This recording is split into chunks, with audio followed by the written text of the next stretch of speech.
We are We are live! Good live! evening! Again, good evening, good morning, Good and good afternoon sa ating evening! lahat. Wherever we are at this time, kumusta po ang inyong araw at oras? Okay? Mm. So, nandito na naman po tayo sa regular na session natin, Monday night edition with our katribo, di ba? So, Yes! kung wala ang isa, ay hindi po mabubuo ang tribo na ito. Okay? So, Mm. salamat po sa oras ng bawat isa sa atin, di ba? So, ako nga po pala si Noel Tamayo, nakatira po dito sa friendly Manitoba, Canada, originally from the North, Cagayan Valley, Ilocano po, at naririto po nagwo-work sa rent-a-car industry while I'm running my digital business and proudly digital business owner po. At tatawagin na rin po natin ang ating isang kapatid, si kapatid na Pam, para i-introduce ang kanyang sarili. Thank you, kapatid. Thank you, Kuya Noel. Thank you for hosting for tonight. At maraming salamat. Thank you sa inyong lahat na who's viewing for tonight. And right now it's Monday night and it's 10:36 here in our place. Yes, Pamela Cortez po. Yes, I'm a wife, a mom to beautiful twins. I'm a full-time employee po, and at the same time, I am a proud digital business owner. Dito po ako naninirahan sa California, USA.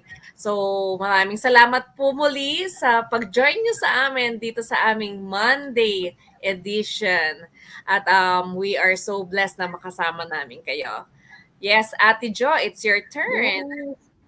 Good afternoon, good evening, and good morning po sa inyong lahat all over the world. Yes, this is Jocelyn Higa from Okinawa, Japan, and nandito na naman po tayo sa ating Monday edition ng ating Go Live. And yes, napakaganda po ng ating topic for today. Yes, sana makapagbigay po kami ng counting sa inyo, ma-inspire kayo or kahit kaunti man lang na values para pag-aralan kung ano ba talaga yung ginagawa namin dito sa business na ito. So, kaunting lang po yung nagbibigay lang kami ng kaunting mga knowledge kung paano natin nagagawa ang business na ito, yung mga strategies and ideas. So, yes, isa rin po akong digital business owner. Thank you. And Sis Ligaya.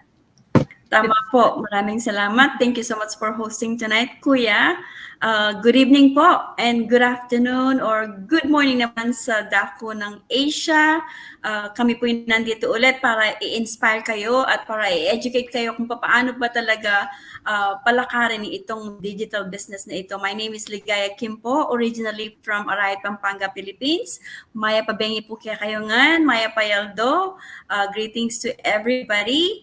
I am currently living here dito sa San Diego. I'm a mother of a teenager, a wife, a full-time employee, and also a proud digital business owner. I'm really proud to be with you all mga katribos tonight. Yes, I'm excited to talk about itong ating topic. So I'm really glad I'm here. I made it. Thank you for waiting. Yes. Yes, thank you po. Thank you po kung magagandang introduction, mga kapatid, mga ate. So, naririto na naman po tayo at ano nga ba yung ating mga ginagawa sa ating digital business, di ba? So, kung hindi nila alam, eto na po ang aming topic ngayon. Introduce the concept of work-life balance. So, paano ba natin binabalanse ang ating time dito sa ating business, di ba? Kung meron kang kagaya po natin po lingid sa ating kaalaman na tayo po lahat dito ay meron po yung kanya-kanyang full-time job, di ba? At the same time, iniraran po natin ang ating digital business. Not unless si Ate Jo ay siya po ay ating isang partner po dito na talagang lehitimong business Owner. owner. Okay? So yun po, paano po natin binabalanse yung bawat oras natin dito sa business nito. So unahin po natin si kapatid na Pam para ipaliwanag kung paano niya i-handle yung pagiging full-time mom, full-time workers, and at the same time, iniraran niya yung pinaka-success niyang digital business owner. Kapatid Pam. Yes po, thank you Kuya Noel. Katulad ng nasabi ni Kuya Noel, no? Work-life balance for me means, yung good mixture ng job, ng family, ng personal time, di ba? Katulad po na introduction ko rin at nabanggit na din ni Kuya Noel, I'm a wife. Ako ay isang mom and I am working full-time, and at the same time nga po, I'm running my own digital business. Sa aking pong trabaho, my work hours are 9 to 5 and my commute is about an hour and a half, sometimes mas mahaba pa po. Each way lang po yun. And even with my busy schedule, I find pocket time to work on my business. Ano pong ibig sabihin nun? Lalo na po dito sa digital business na ito, which I love about is, dahil nga, I can run my business, at the comfort of my time, at my, it's very flexible. I can do it like whenever I'm available po. So talagang magagawa ko itong digital business na ito, and that's how I balance my life, I balance my work, I balance my family. Kasi lalo na when I found out this digital business is very flexible and it's also portable. Dahil po, katulad po niyan, pagkagising ko, I do my morning routines, and nagkakaroon din ako ng space, ng time para gawin itong business na ito when I'm at work, when I have breaks for sure.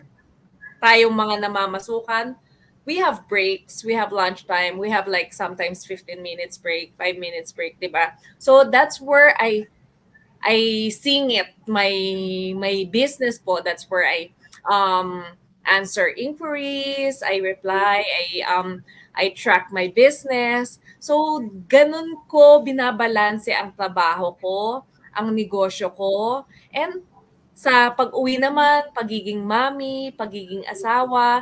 Like right now, my kids are settled, they're already sleeping, my husband is already sleeping. Pero bago ko sila napatulog, we already spend time to each other. We spend time like our devotion, So talagang I see to it na I still dedicate my time sa kanila. We eat together, hindi lang yung kanya-kanya kaming kain. We eat together. We make sure na kahit late ako umuwi, we spend time sa bawat minuto nila, bawat oras nila.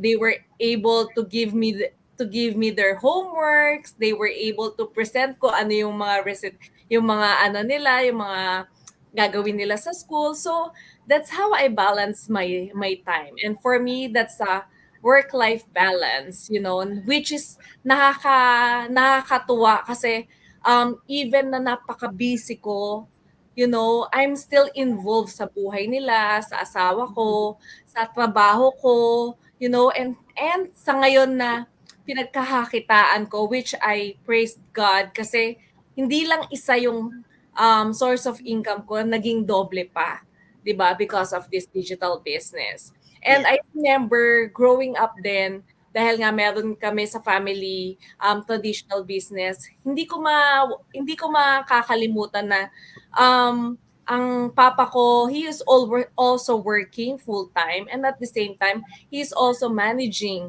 our business. Naaalala ko yung layo ng, hindi actually malayo pero ang kapalit ng layo sa Pilipinas yung traffic So nauubos yung oras sa traffic, but at the same time,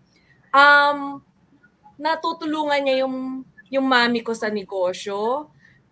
natuturuan niya pa rin kami sa eskwelahan, nadidisiplina niya pa rin kami, habang lumalaki, nandun yung pagdidisiplina ng magulang, pag-guide ng magulang, di ba, kung ano nangyayari sa amin.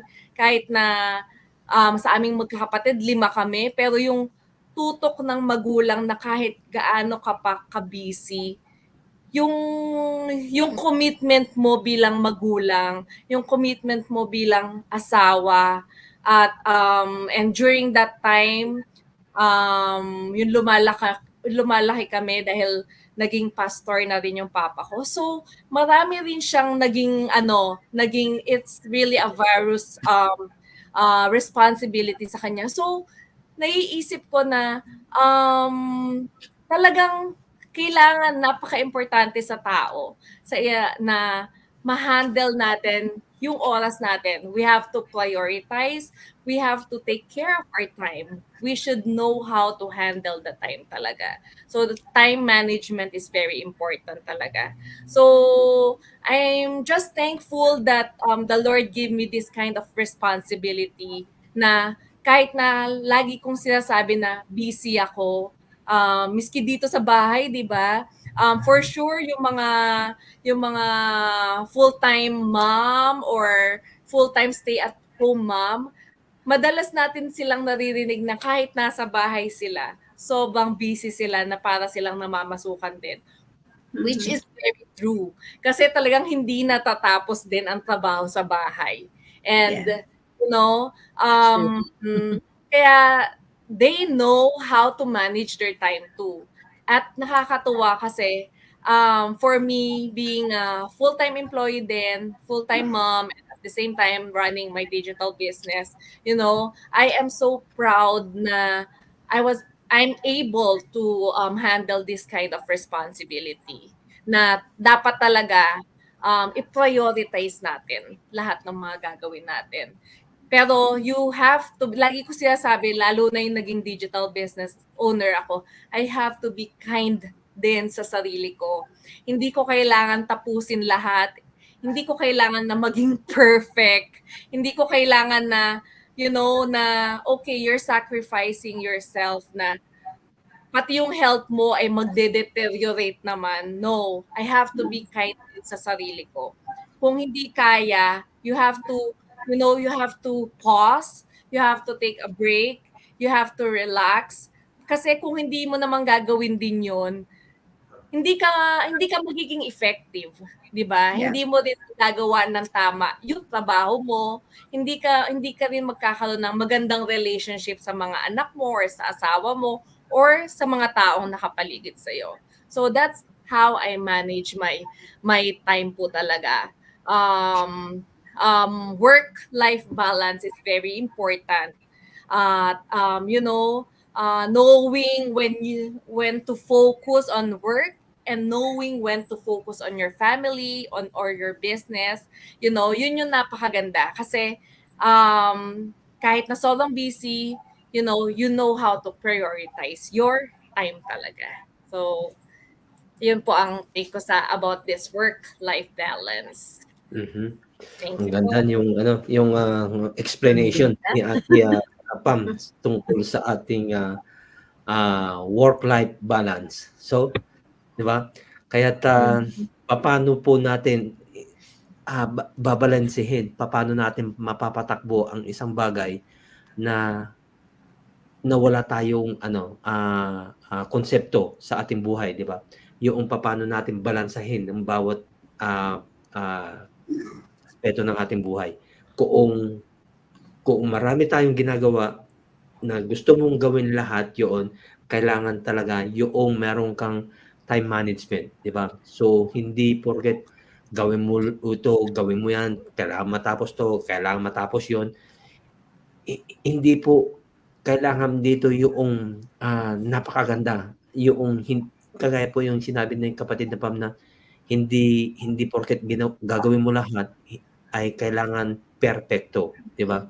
Hindi po tayo machine dito na yung machine nga meron din siyang dapat na susundin. Hindi porket machine yun na yun yung sinet up mo sa kanya, hanggang doon lang siya. Meron din siyang Maintenance. maintenance. Para sa ganun, yung machine na yun ay Tumagal. patuloy at dire-diretso yung kanyang pagtatrabaho. Di ba? So, kailangan talaga yung alam natin kung paano natin balansehin yung ating oras sa lahat ng bagay sa ating buhay. So, Ate Jo, paano po ninyo binabalanse din yung oras ninyo pagdating doon sa isa ninyong traditional business to digital business, Ate? Okay. For me naman po is work balance, work-life balance is yes, kung paano mo i-balance yung iyong career, family, health, yung leisure time mo, 'di ba? Kailangan natin yun sa sarili natin, and siyempre yung personal development. Siyempre yung paano ba maano mo yung time and energy sa both work and related sa sa ating sa mga leisure time natin. For me naman po is actually sa sa business ko, sa traditional business, nag-quit na po ako doon. Job quitter na po ako doon sa business. Wow. Since nag-start po ako dito, nag-quit na po ako doon.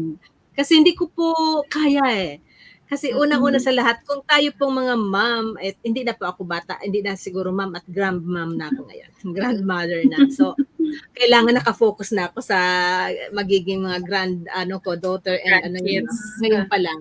So, ang ko is kaiiba po. Ang pinagkakaabalahan ko, yung kailang i-balance ko yung time ko sa hindi sa anak. Hindi sa anak or sa apo ko, kundi sa asawa ko. Na andun po ang time ko na priority po yun sa akin. Dahil siya po ang nangangailangan talaga ng time na sapat na oras para alagaan ko. Yes. Sabi naman ng iba, bakit hindi mo na lang ipasok sa ganito, sa hospital? Marami naman Parang ganun. Hindi, para sa akin, pag ang trabaho, kung minahal mo ang trabaho, siyempre mas importante family, di po ba? Family is number one sa atin. So, hindi ko kaya yon. So, para sa akin, priority ko talaga family, number one. So, hindi ko pwedeng ipagkatiwala sa iba na Gusto ko, kahit na naandyan siya, sa ngayon, dumadami na yung nagbabantay sa kanya, yung mga caregiver, ganun. But naandyan pa rin ako still sa tabi niya, nagbabantay. Gusto ko nakikita siya oras-oras.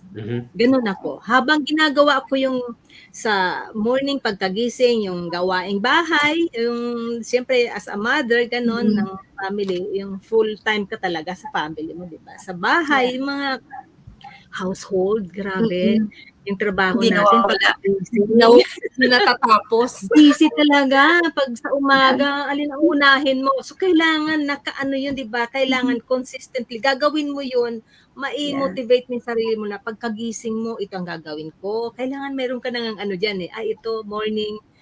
Kailangan magpaikot na ako ng washing machine. Ayun na, laundry agad. Ganun kasi araw, nahabol mo yung time. So, naka-time limit yung trabaho mo sa araw-araw. So pagkagising mo, kailangan 30 minutes, mapaikot mo na yon, malinis mo na yon.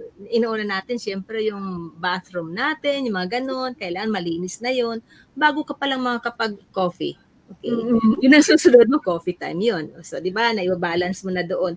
So, kailangan araw-araw ganun ng, na-settle mo yung mga schedule. Ganon. So, pagdating naman sa sometimes naman minsan mayroon tayong, siyempre masama yung katawan natin, yung health natin, naapektuhan din sa sobrang pagod, stress, ganon. So at least mayroon kang schedule doon, pwede mo naman ilipat doon sa another schedule mo, di ba? Pwede mo pagpalitin yun para mai-balance mo lahat. So, may oras kasi ako sa pagbantay din ng husband ko. May time yun from 7 to 11, 4 hours sa morning, 4 hours sa night time. So, dati hindi ganyan yung schedule ko, 12 hours ako a day.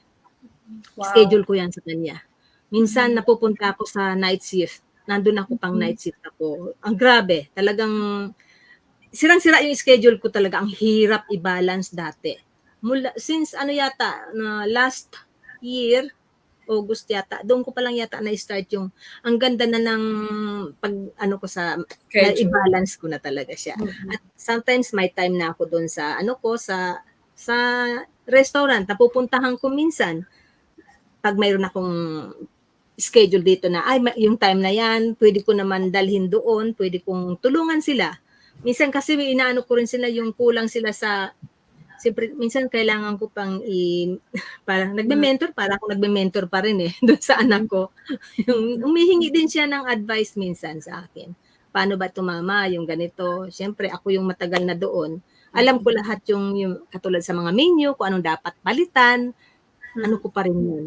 Sa akin pa rin. Na gano sila, yung mga settings ng yung mga menu nila, may mga settings kasi yun. Ako ang gumawa nun dati. So ngayon, gusto nilang palitan yun. Kailangan pa rin nila ang Guidance. Guidance. hindi, kailangan pa rin nila ang papalitan nila, hindi nila pwedeng basta-basta palitan yun. Na hindi ako okay. Kailangan may abiso. Yes. Tapos yung price Approval. list, yung mga ganyan, siyempre kailangan kung paano ba ito, yung bago katulad niyan, di ba yung nagbayaran tayo ng natin sa mga taxes natin, kailangan pa rin yung pag-arrange ng mga nandun pa rin ako tumutulong sa kanila. So, yung schedule na yun, hindi naman pang araw-araw yun, di ba? Taunan lang yun. So, minsan nababago yung time schedule natin. So, pero pag naibabalance mo yun sa araw-araw, wala. Katulad yan sa business natin, di ba? Hindi naman pwedeng yun ang kagandahan dito sa business na ito dahil kahit na naka-schedule ka na doon, mayroon akong time doon, pwede mo isingit, di ba? Yung 1 hour man lang, pwede mo siyang isingit doon. Yung digital business. Kaya yun ang nagustuhan ko dito na ginawa ko na siyang full-time sa ngayon. Hindi ko na ginawa kinalimutan ko na yung traditional business ko dahil hindi ko talaga kaya yung 12 hours na magtrabaho dahil mayroon na akong responsibility dito na kailangan ko yung family ko, yung siyempre yung husband ko ang nangangailangan ng ng support talaga. So, unang-una yun. At pangalawa na lang yung business ko. So, yun po ang kagandahan ng yung kailangan po sa lahat sa atin, yung pag-aralan natin, yung hindi yung gawa dito, gawa doon, yung parang ang gulo Pag ng ganun kasi, wala ka din natatapos. mahihirapan ka lalo. So, anong mangyayari sa'yo? Stress. Madidepress ka lang. Kasi hindi nakabalance lahat So, kailangan po talaga yun. So, yun. Pasalamat po ako na nandito ako sa digital business. Nakakatulong pa yan para sa aking pamilya at sa mga taong nangangailangan din ng tulong na gusto rin mabago ang buhay nila. Na katulad natin dito na yung nagkaroon na tayo ng freedom sa ating sarili at saka yung gusto natin gawin pa sa mga susunod pang taon na yan, ang maganda po ng business na ito. So, thank you so much. Yan po lang. Thank you.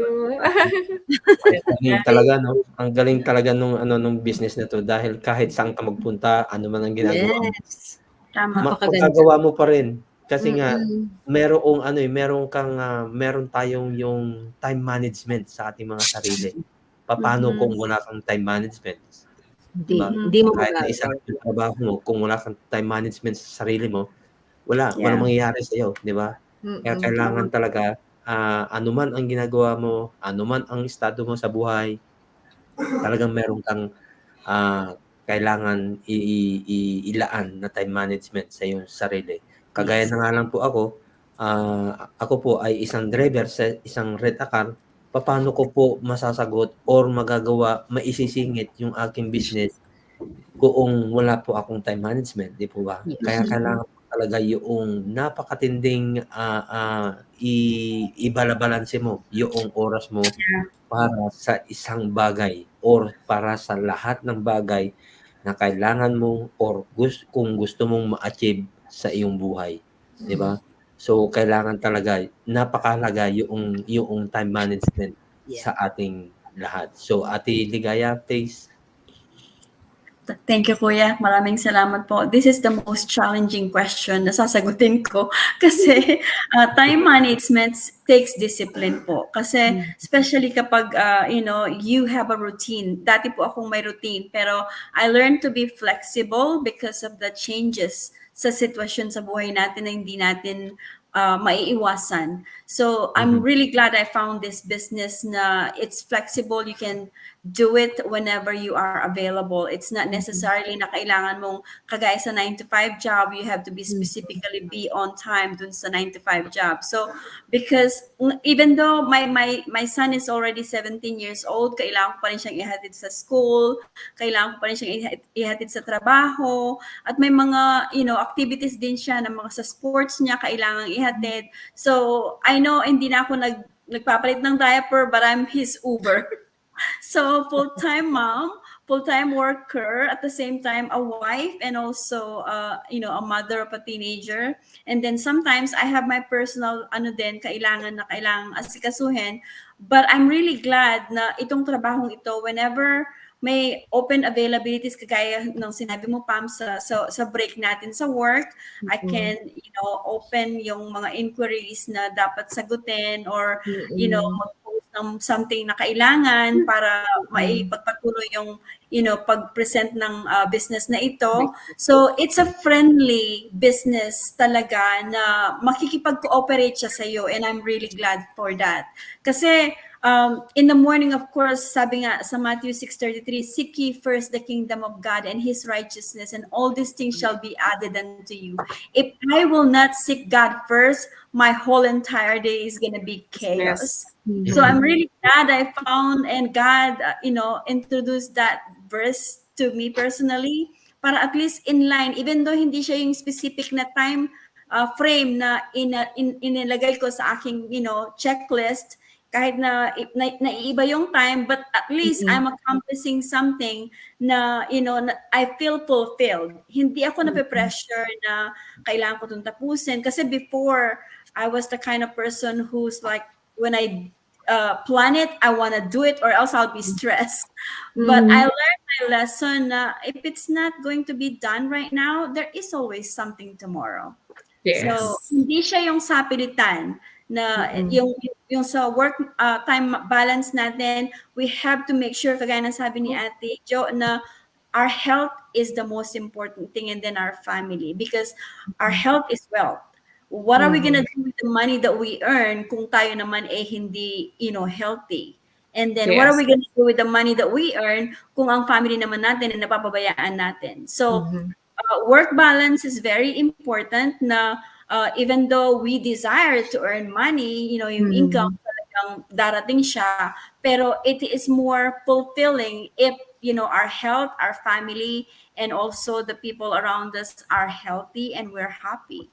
So para sa akin, yung balancing dapat nating gawin is we need to know which one to prioritize first, and then the business will eventually grow.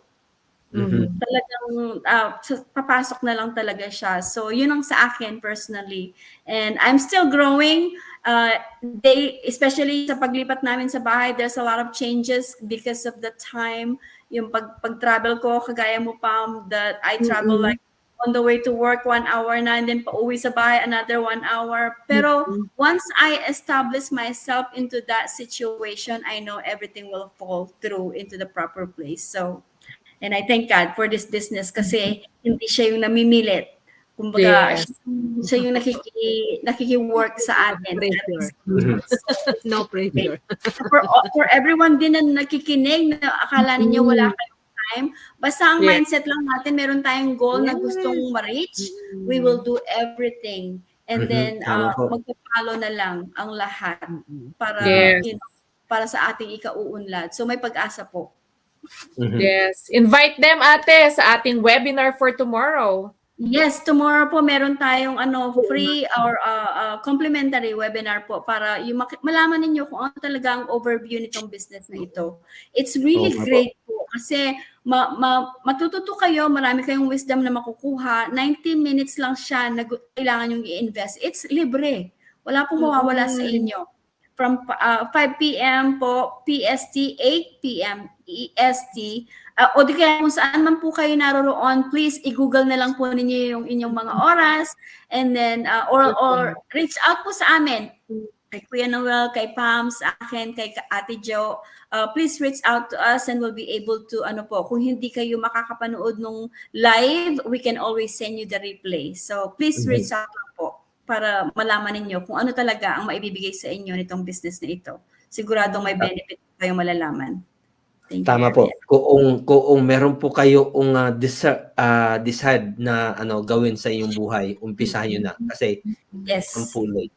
Kahit na Yes. sabihin po natin na late of night na ngayon, hindi pa rin po late. Mas maganda po early bird po tayo, 'di ba? Sabi nga po na early bird, mas maganda yung yung mas nauuna kaysa dun sa huli. Pero hindi ka pa rin huli dahil ikaw pa rin yung nauuna, 'di ba? Mhm. Kaya umpisahan niyo na kung deserve niyo po yung business na ito, mga kapatid. Talagang mapasasabi niyo na kung kaya namin, kaya niyo rin. Kaya nyo din. nyo. Yes. Wala pong mahirap dito basta tayo ay sama-sama, 'di ba? Yes. Dahil yung community dito ay willing na tulungan ka at ihanda ka para sa iyong sariling business. Business. So, Yes. salamat po sa inyong lahat, sa inyong Thank you Maraming panonood, salamat. Thank ng you mga po. kapatid na naririto. At tayo po ay bukas, meron nga po tayong live webinar na magaganap every Tuesday and Thursday po. Yun po Yes. yung regular session po ng ating live Tuesday and Thursday. 5 p.m. PST time, but you have to check your time zone. Na kagaya po yung sabi po ni Ate Ligaya kanina, Yes. para hindi po kayo mahuli doon sa 90 minutes webinar natin. Mas maganda po, mapanood po natin yung kumpletong video para sa ganun ay masagot yung ating mga katanungan na nag-aagam-agam sa ating mga kaisipan. Diba? Tama. So, salamat po. At Thank you so much, everyone. Thank you For watching. Thanks God to bless. Noel, Ate Ligaya, and Ate Thank you po. Jocelyn. Thank you, Ate Ligaya. Really good to see you again. Bye. Bye, everyone. God bless.